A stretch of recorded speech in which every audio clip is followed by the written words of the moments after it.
एका ताईची कमेंट आलेली की रिलेटेड व्हिडिओमध्ये कसं व्हिडिओ द्यायचा. तर आपण जेव्हा व्हिडिओ अपलोड करून वाय-टी स्टुडिओमध्ये जातो ना, तिथं आपल्या व्हिडिओ एडिटच्या ऑप्शनवर गेलं की तिथं समजतं. मग तिथं शॉर्टला काय करायचं, तिथं जर तुम्हाला ऑप्शन आला असेल रिलेटेड व्हिडिओचं, तर तुम्ही मोठ्या व्हिडिओची लिंक तिथं देऊ शकताय किंवा तुमच्या कुठल्याही मिनी ब्लॉगची तुम्ही तिथं लिंक देऊ शकताय. दुसऱ्या ताईची कमेंट होती की कोलॅबरेशन कसं करू शकता? तर तुम्ही तुमच्या ओळखीचे चॅनल, फ्रेंड असं तुम्ही कोलॅबरेशन लिंक कॉपी करायची आणि WhatsAppला पाठवायचं किंवा Instagramला पाठवून त्याने तिकडून एक्सेप्ट केली की 2 चॅनल, 3 चॅनल कोलॅबरेशन तुम्ही करू शकता. त्याला काही प्रॉब्लेम नाही आणि हे नवीन अपडेट आलेले आहेत दोन्ही सुद्धा. तर एका ताईचं क्वेशन होतं म्हणून मी त्यांच्यासाठी आणि त्यांचं असंही म्हणणं होतं की एका कुठल्यातरी एडिटिंग ॲपचं नाव त्यांच्या व्हिडिओमध्ये राहिलंय आणि मग मला पैसे भेटतील का? तर हो, काय नाही. वॉटरमार्क काढला काय, नाही काढला काय, तसं बी आपण हे एडिट करून टाकू शकतो. काही प्रॉब्लेम येत नाही त्याला ताई, तुम्ही घाबरू नका. आणि त्यांची रिक्वेस्ट होती की व्हिडिओ बनव यावरती दोघीची पण.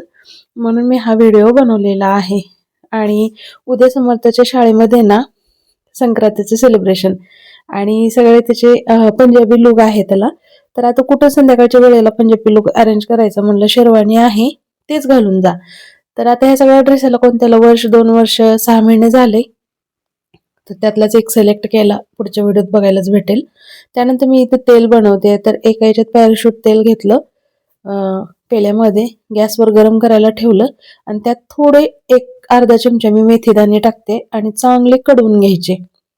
आणि गार झाल्यानंतर ना हे तेल चांगलं मुळाला लावून मसाज करायचे. आणि माझं डोकं कसं जास्त खाजायला लागले, कोंडा हे जास्त आतल्या आत तापते असल्यामुळं ना, थोडीशी तब्येत बरी नसल्यामुळं जास्तच खाजत होतं. तर हे बघा मस्त असं मी आता कडवून घेत आहे मेथीदाणे आणि मी हे करते नेहमी. मला असं डोकं शांत, छान रिलॅक्स फील होतं. तुम्ही हे नक्की करू शकता. आणि मेथी दाणे केसासाठी ना आयुर्वेदिक याच्यामध्ये छान असतात. कोरफड जशी असते तसंच मेथी दाणे सुद्धा खूप महत्त्वाचे आहेत. तर मी करते आणि हे जास्त हे करू द्यायचं नाही, नाहीतर मग पूर्ण पेल्यामध्ये तेल जळून जातं आणि पेळा काळा होतो. हे बघा गार झाल्यानंतर असं मी व्यवस्थित केसाच्या मुळाला लावून घेतलं पूर्ण केसाला. तुम्हाला ठेवायचं असेल तर 1-2 दिवस ठेवू शकता किंवा सकाळी उठून तुम्ही शॅम्पू सुद्धा करू शकता. तर चला व्हिडिओला इथंच मी थांबवते आणि सबस्क्राईब केलं नसेल तर सबस्क्राईब करा. Bye bye.